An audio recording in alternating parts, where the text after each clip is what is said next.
By the time Mira Rowan heard the baby cry, the winter storm had already erased the road behind her. The sound was so faint that at first she mistook it for wind slipping through the pines. Then it came again, thin, uneven, desperate. A baby. Mira stopped in the middle of the mountain trail. Snow clung to the hood of her worn green cloak and gathered along the leather straps of her medicine satchel. Dunmere lay several miles to the south, and the old inn at Greythorn Pass was still somewhere beyond the next ridge.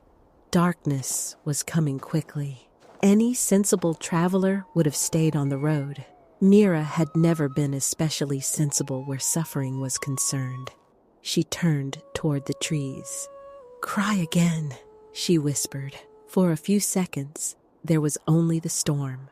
Then the weak sound came once more. Mira left the trail.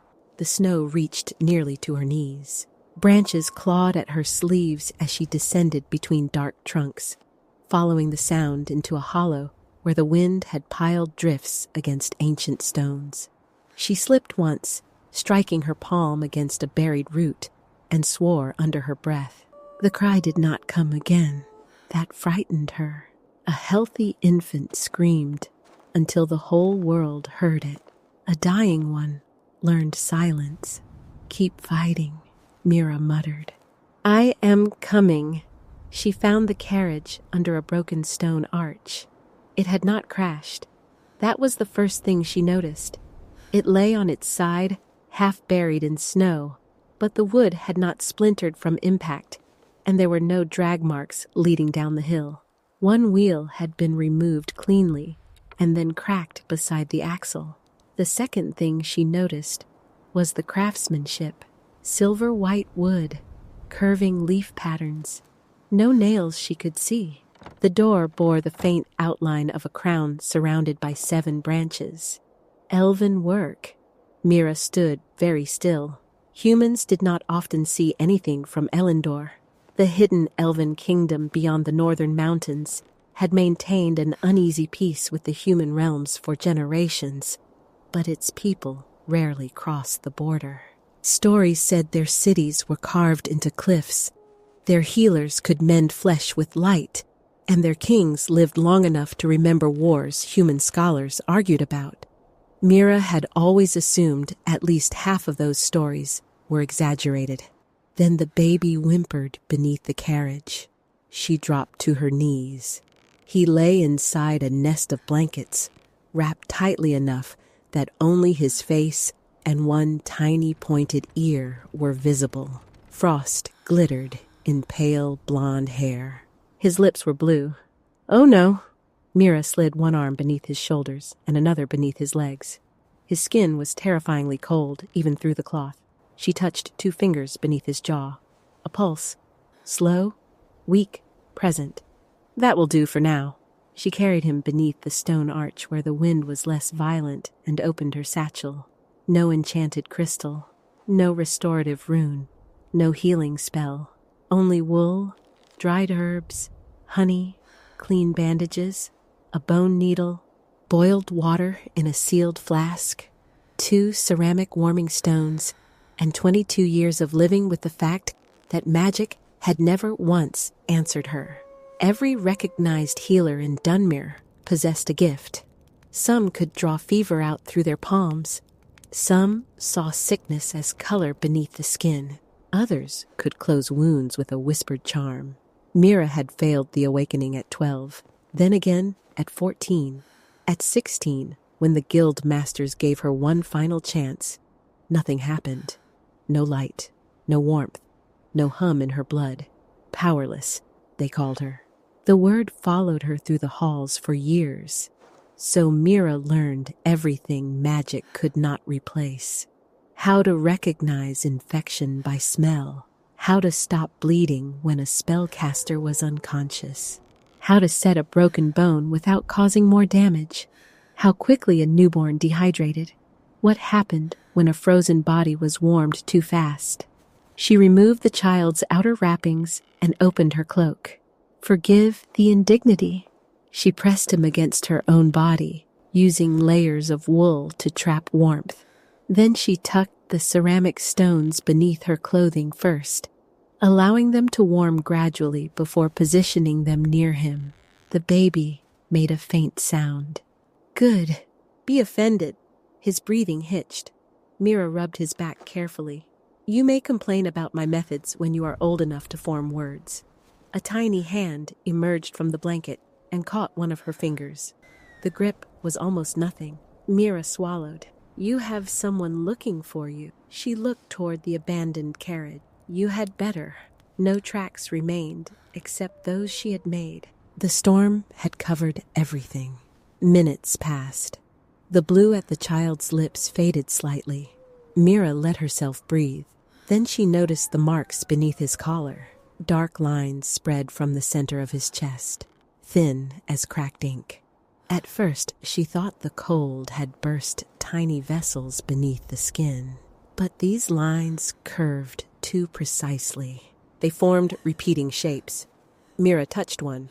Pain snapped through her fingers. She jerked away. The infant gasped. The black pattern brightened. Magic. Of course. She laughed once, bitterly. A magical illness. You truly chose the wrong healer.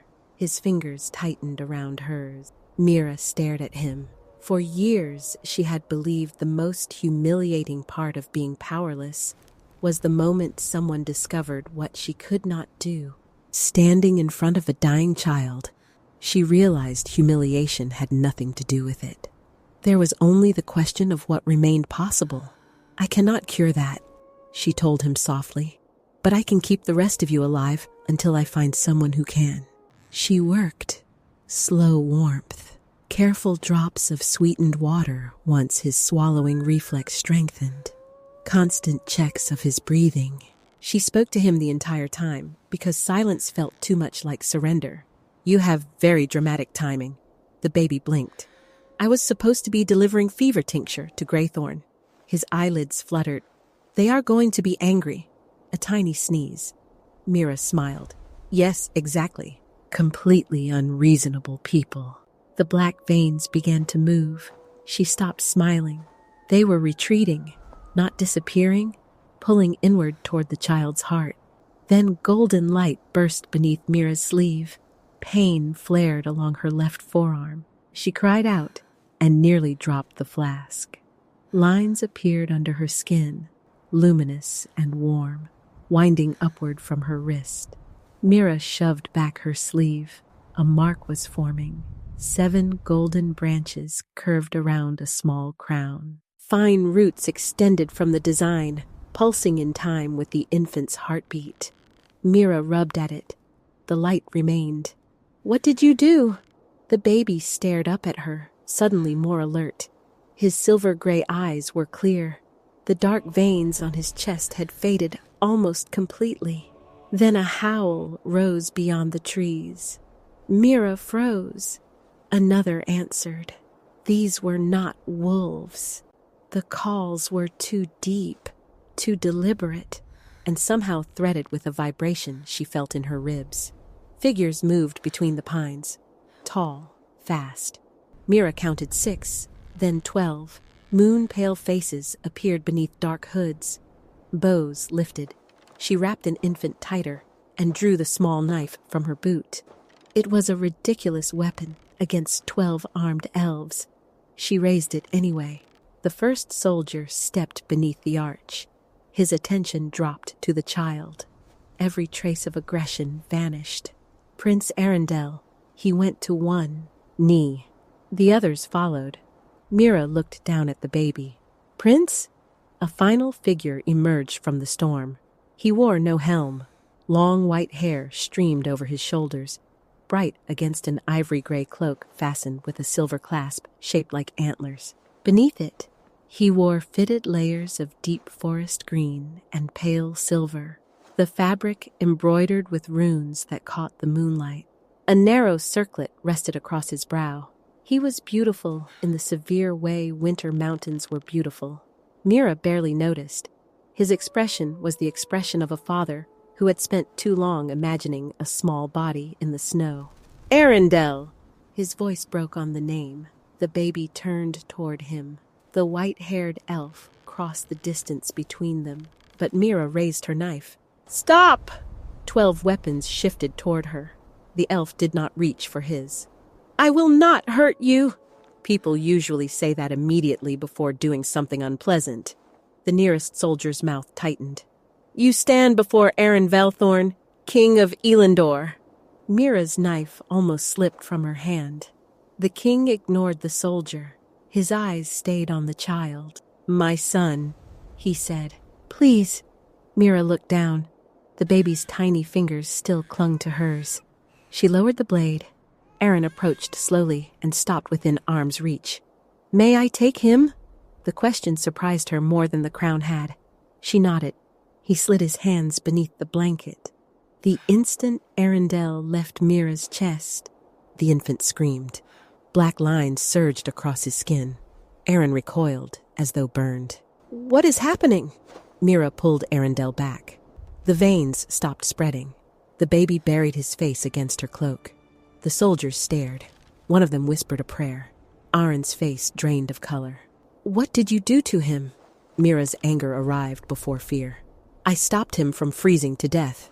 The commander stepped forward. "My king, she may have placed some human curse." "Enough, Thalen." Aren's voice cut through the storm. The commander fell silent. Aren stared at the dark lines still visible near his son's collar. "I felt the curse awaken when I touched him." Mira looked at him. "You know what it is?" "No." That answer terrified her more than certainty would have. Aren's gaze moved to her bare forearm. He became motionless. The golden symbol was still glowing. The commander saw it too. His face changed. "My king." Aren whispered something in Elvish. Several soldiers bowed their heads. Mira covered the mark. "What?"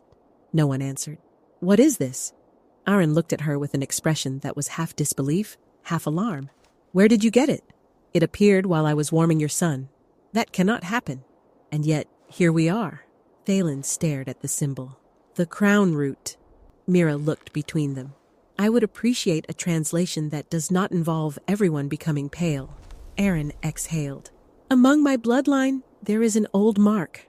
"How old?" "Older than this kingdom in its present form." "Meaning?"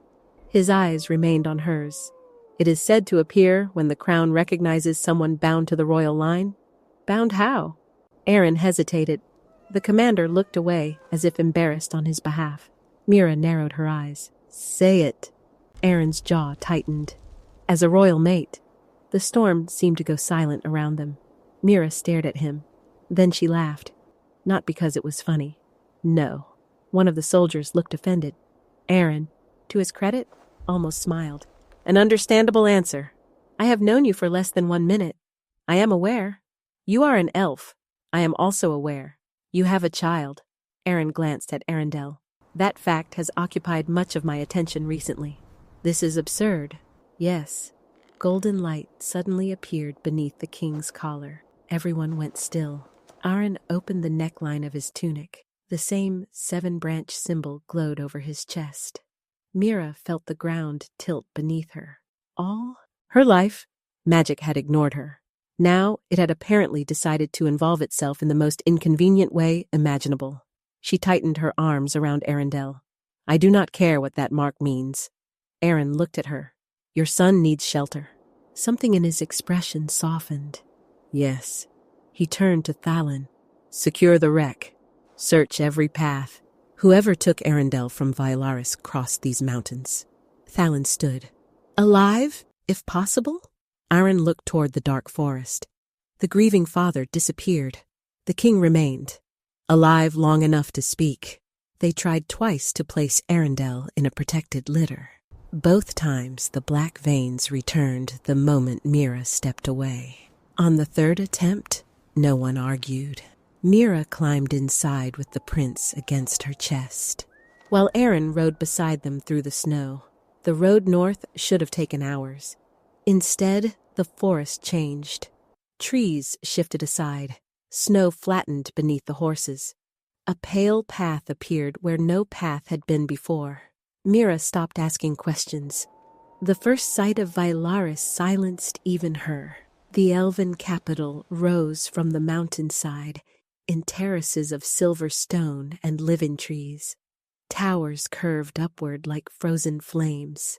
Bridges linked narrow spires across deep ravines. Waterfalls glowed blue-white as they descended between cliffs. At the highest point stood the royal palace. Its windows blazed with light. Its gates were open, and every person in the courtyard looked terrified. "The prince!" Elven healers rushed toward the litter. A woman in crimson robes reached for Eryndel. Mira pulled back. "No!" The healer stopped as if slapped. "You dare!" "Mavra!" Aren dismounted. "She saved his life!" The woman's anger vanished into concentration. Aren continued. "The curse reacts to magic." Mavra frowned. "What curse?" Mira loosened the blanket. The black pattern had faded, but enough remained for Mavra to see. The healer went very still. She extended 2 fingers without touching him. "No." Aren's face hardened. "You recognize it?" "No." "That is why I said no." Mira almost liked her immediately. Mavra looked at the child, then at Mira. "Bring them both." The healing chamber contained more enchantments than Mira had seen in her entire life. Crystal basins floated without support. Blue flames burned above silver bowls. Runes moved slowly across the walls like living script.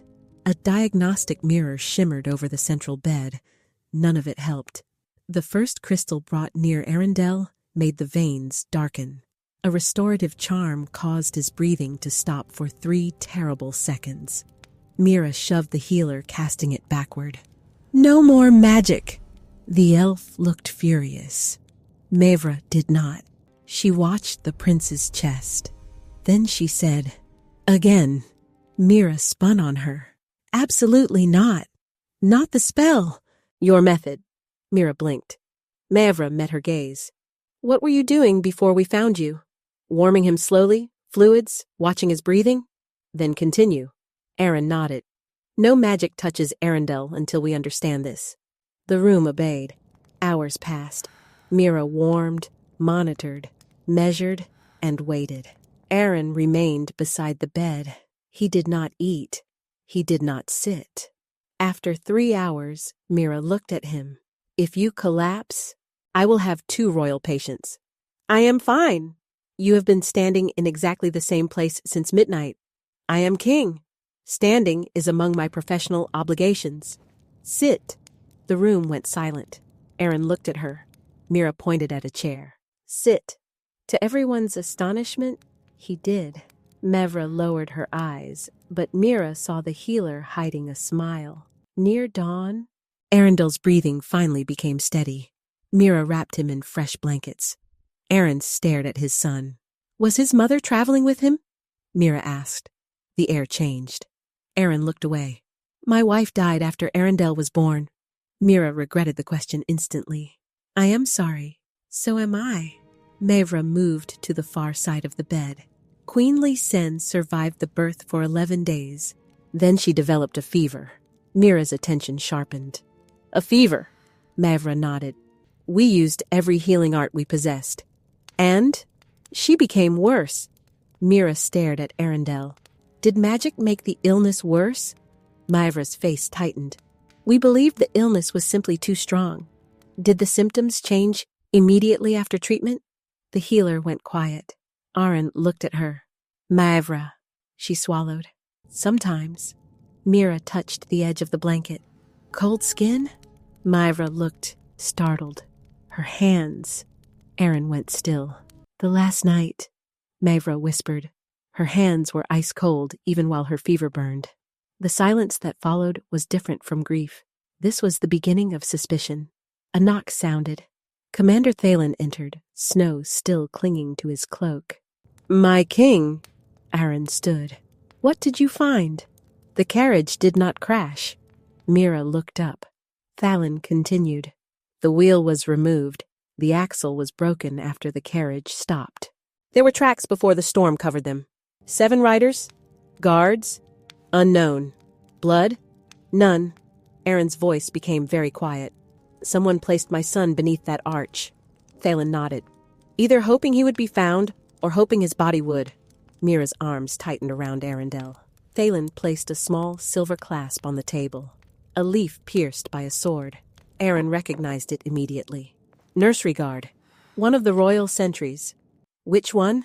His name is Cyril. Where is he? Missing. Aren looked toward the windows where dawn was beginning to pale the mountains. No one leaves Varis. Thalen bowed. My king. Seal the gates. Question every guard who entered the royal wing. Search every storeroom, every stable, and every servant's passage. Aren looked back at his sleeping son. Someone inside my palace did this. By sunrise, Varis had become a beautiful prison. The gates closed, the roads were watched. No servant, noble, healer, or soldier left without the king's permission. Mira expected to be escorted to a guest chamber once Eryndel stabilized. Instead, the child screamed the moment she crossed the nursery threshold. The black veins returned. Mira stepped back inside. They faded. She looked at Mevra. Apparently, I live here. Temporarily, Aren said from behind her. Mira turned. The king had changed into a dark green tunic and silver-gray coat, though the shadows beneath his eyes suggested he had not slept. Temporary is an optimistic word. I find myself unusually interested in optimism. Mira glanced at her glowing forearm. Aren followed her gaze. We should speak about the Crownroot. No. One white eyebrow lifted. No? Your son was kidnapped. Your wife may have been murdered. Someone inside this palace is working against you? Mira adjusted Eryndel's blanket. I refuse to add ancient magical marriage customs to today's list. Aren studied her.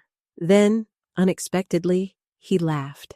Barely more than a breath. Commander Thalen, standing behind him, looked as if he had seen the mountains move. Aren appeared surprised, too. Very well. Mira pointed toward the corridor. Go investigate your conspiracy. Is that an order? Medical advice. He inclined his head. As the healer commands. I am not your healer. His gaze stayed on her for a fraction too long. No. Something about the answer warmed her face. Aren left before she could decide what to do with that. By midday, everyone in the palace knew about the human woman in the nursery. The powerless healer, the Crownroot bearer. Servants found excuses to walk past the door. Nobles whispered whenever Mira crossed the corridor. Some stared at her arm. Others looked at her as though she represented the collapse of Elven civilization. Mira preferred the second group. At least their intentions were obvious. Mevra brought food. You should eat. Did the king send you? He ordered me to make sure you did not collapse. That sounds like him. You have known him one day. It has been a very long day. Mevra sat opposite her. For a while, they watched Eryndel sleep. Then the royal healer said, You truly possess no magic? None. Not dormant? I have been tested by 3 guildmasters, 2 priests, 1 hedge witch, and a woman who claimed she could smell sorcery. Mevra blinked. What did the woman conclude? That my cloak needed washing. A reluctant smile appeared. Then Mevra became serious. Among elves, healing without magic is considered primitive. Among humans, insulting the person holding your medicine is considered unwise. Mevra's smile returned. Perhaps our civilizations have things to learn from one another. Perhaps. What did you do in the forest? Mira explained every step. Mevra listened without interrupting. When Mira finished, the healer looked disturbed. If I had found him first, I would have poured restorative magic into him, and the curse would have fed on it. Yes. Mevra stared at the prince. You saved him because you had no magic. The words struck harder than Mira expected. All her life, people had told her she could still be useful despite being powerless. Nobody had ever told her powerlessness itself could matter. She looked down at her hands. That is a strange sentence. Is it wrong? That evening, Aren returned with bad news. 2 nursery guards had vanished, and a 3rd had been found poisoned near the eastern cistern. 1 missing guard's wife and daughter, had disappeared the day before. Leverage, Mira said. Aren nodded. When he finally sat beside Eryndel, he spoke of Lysen. Their marriage had been arranged, but affection had grown between them. She was brilliant, impatient, and irreverent enough to bribe palace musicians into playing tavern songs at diplomatic dinners. When her fever worsened, Aren had ordered the healers to continue using magic even after she begged them to stop. If the curse fed on healing, I helped kill her. You tried to save her with what you knew, Mira said. The murderer was the person who designed the trap around that knowledge. Aren asked whether she offered herself the same mercy. Mira admitted her grandmother, the powerless healer who taught her everything, had died of pneumonia after Mira failed to realize how quickly a simple cough had turned dangerous. For a while, they sat with their separate guilt. My grandmother hated the word powerless, Mira said. She called herself a healer. Aren nodded. Sensible.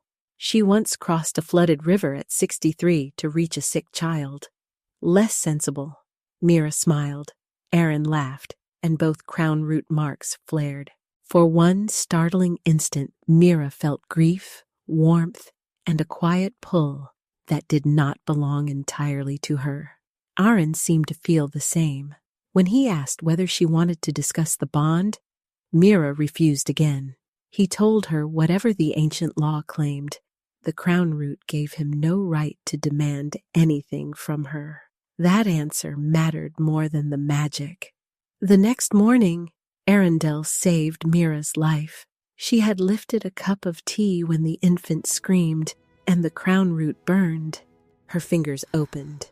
The cup shattered, and the spilled tea blackened the stone. Mevra tested it. Poison! The servant who delivered the tray was found dead before she could be questioned. Hidden in her apron was the white hand emblem of the Dunmere Healers Guild. Mira stared at it. Someone wants us to blame my guild. Thalen was less certain, but Aren ordered an investigation rather than an arrest. 10 years of palace inventories revealed small amounts of moonseed, starroot, and silverbark disappearing from royal stores. Mira had seen the same restricted ingredients arriving secretly in Dunmere. Someone inside Eryndel had been supplying human healers for years. Meanwhile, Mira's notes revealed what the curse wanted. Healing spells caused the strongest reaction in Eryndel. Protection and growth magic affected him too. Fire and illusion barely mattered. Life magic, Mevra realized. A test on one sealed drop of Eryndel's blood confirmed it. A restorative charm vanished into the black pattern, but the energy was not destroyed. It was transferred somewhere else. Mira spread her drawings of the curse across a table. Mevra recognized fragments of an ancient script. Winter, vessel, root, crown. Aren went still. The winter crown. It was an old weapon believed lost after the First War, built to drain magic from living beings and store it. Royal blood could serve as its anchor. Mira looked at Eryndel. Every healer who tried to save him was feeding the weapon. The same logic explained Queen Lysen's death. Her mysterious fever had worsened under healing magic because someone had tested an earlier form of the curse on her. Aren's guilt returned, but Mira refused to let him carry the murderer's responsibility. The trap was designed around the fact that you would try to save her. The identity of the enemy came from Lysen herself. Behind a loose panel in the old nursery, Mira found the Queen's journal. In its final entries, Lysen described following a servant into foundations beneath the palace, where she heard a human conspirator speaking with someone from the royal family. She never wrote the name, only a childhood title, White Thorn. Aren's face drained of color. My brother! Prince Calen had been Aren's twin, born 12 minutes later. Their father chose Aren as heir. Years afterward, the brothers fought on the western cliffs, and Calen fell when the ledge collapsed. Aren had tried to catch him. No body was ever found. If he survived, Thalen said, he has had 27 years to prepare. Mira understood the design. Lysenne's death, Erendel's curse, the human smuggling network. Kaelin was not simply seeking a throne. He wanted Aren's reign to destroy everything it claimed to protect. Lysenne's journal also described the hidden stair she had followed. At its end stood a sealed door that ignored Aren's royal seal but opened when Mira's crownroot glowed. Beyond it lay a vast chamber crossed by silver channels and an empty black pedestal. Beside it was dried fever leaf, a human herb often used to hide bitterness in medicine and poison. A voice behind them said, "Only if prepared correctly." Mira turned. Guildmaster Orlin stood beneath the arch. The man who had overseen her failed awakening surrendered without resistance. He had reached the chamber through an old smuggling passage after learning Kaelin intended to activate the weapon, and claimed he had come to warn them. He confessed that years earlier, Kaelin had offered the Dunmere Guild forbidden elven medicines in exchange for research into resisting elven magic. Orlin told himself the work was defensive until Lysenne died. By then, the network reached into both courts, and fear kept him silent. "People died because you were afraid," Mira said. "Yes." Then Orlin revealed the truth about her own supposed failure. Mira's grandmother descended from the Ashen Hands, healers who once worked on battlefields poisoned by magic-draining weapons. Some descendants became resistant to enchantment. Magic barely recognized Mira at all. She had not failed to awaken. She had inherited a different protection. That was why Erendel's curse could not feed through her, and why enchanted restraints weakened beneath her hands. "You knew?" she asked. "I suspect it. I expelled you publicly after Kaelin learned an Ashen Hand descendant lived in Dunmere. I wanted him to believe you had been discarded." Mira laughed bitterly. "You protected me by making sure I believed I was worthless too." Orlin could not answer. Aren did. "You were never worthless." Alarm bells thundered above them. The Crownroot exploded with pain. Mira saw a frozen lake, a black tower, and Eryndel beneath a ring of blue metal. They ran to the nursery. The cradle was empty. 2 guards lay unconscious. 1 healer was dead. A rope hung from the balcony, and riders were already disappearing into the northern forest. Rage gathered around Aren. Mira caught his arm. "That is what Kaelin wants. If you enter the glass tower using royal magic, the Winter Crown will drink it. He has my son, and I am the one person his weapon cannot feed on." Thalen recognized the tower from Mira's vision as the glass tower, an abandoned observatory north of Varis. Aren understood and immediately refused. "I forbid!" The Crownroot flashed. He stopped himself. "No, I withdraw that." His voice changed. "I am asking you not to go." Mira looked at Erendel's empty bed. "I cannot promise that." The plan was simple. Mira would enter first. Aren and his soldiers would remain beyond the frozen lake, outside the crown's strongest reach. Thalen would surround the forest, and Mavra would wait with the healers. Before Mira mounted, she said, "The mark does not get to decide for us.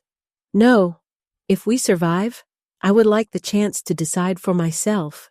Aren lifted a hand and stopped before touching hers. Mira placed her fingers in his. For one heartbeat, the bond opened, carrying his fear, grief, and a tenderness he had never used to claim her. "Come back," he said. "Keep your army out of my way." The glass tower rose from the center of a frozen lake. Mira crossed alone. Inside, the Winter Crown floated above a stone platform. 7 dark silver branches filled with cold blue light. Eryndel lay strapped beneath it, weak but alive. "Stop!" A man stepped from the shadows. Kaelin looked enough like Aren to be unsettling. Same height, same blue-gray eyes. but his hair was black, and a pale scar crossed his jaw. "The powerless healer," he said. "Let him go." Kaelin's gaze fell to her mark.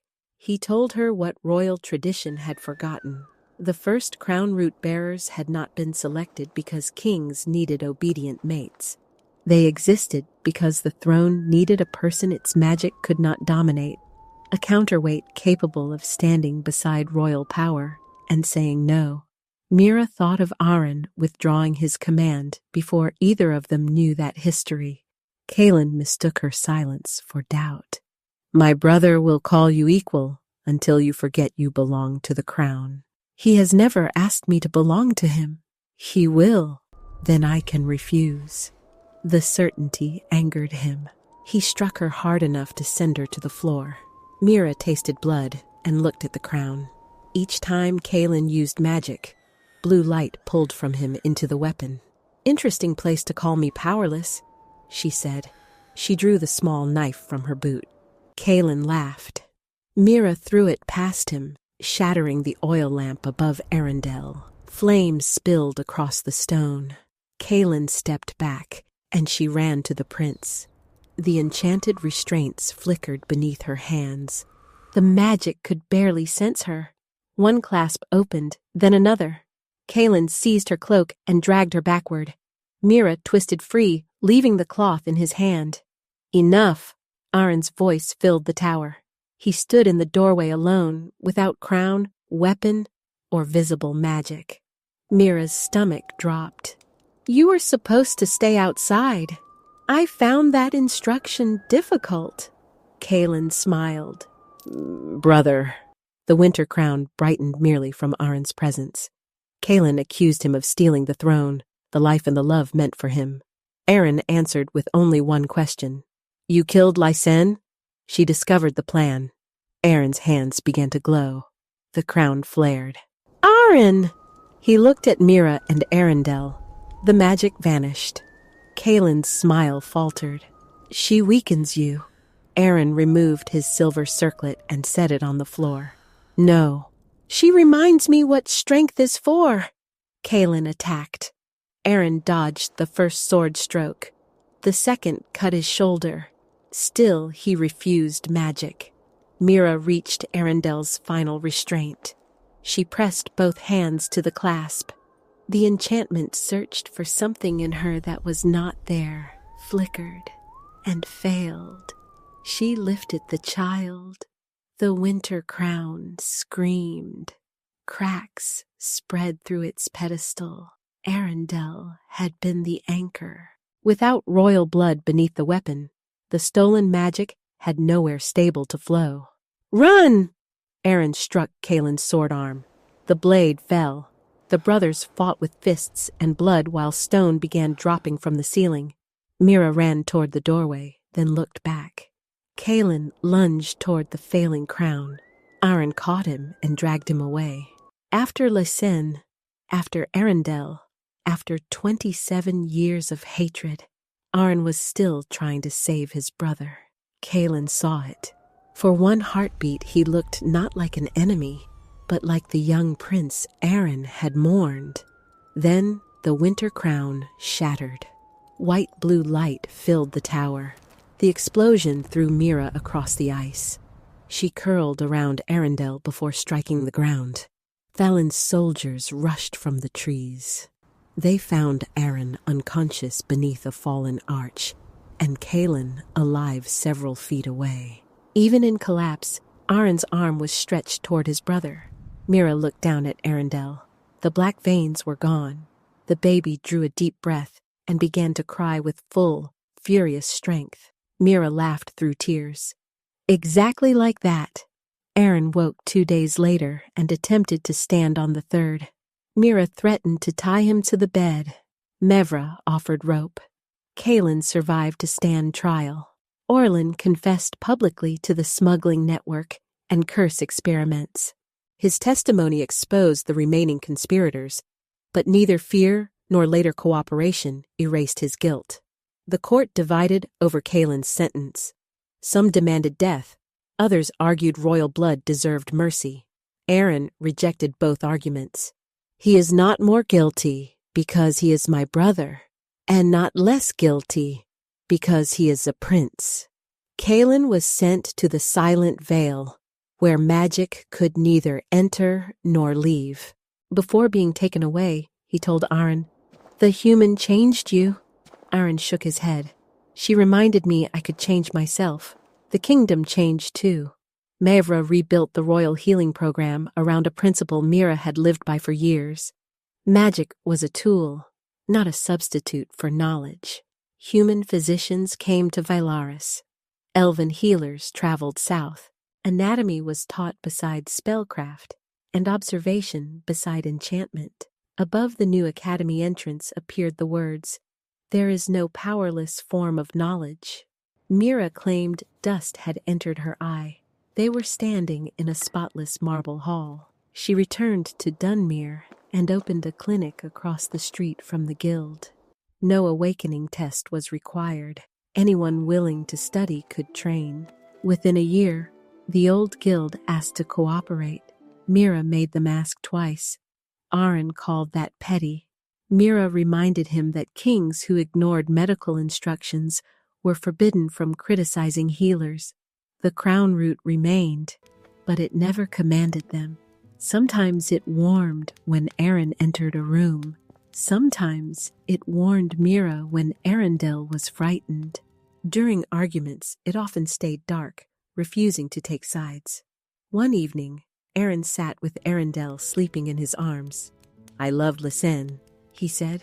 "I know. Loving someone who died does not make what I feel now less real.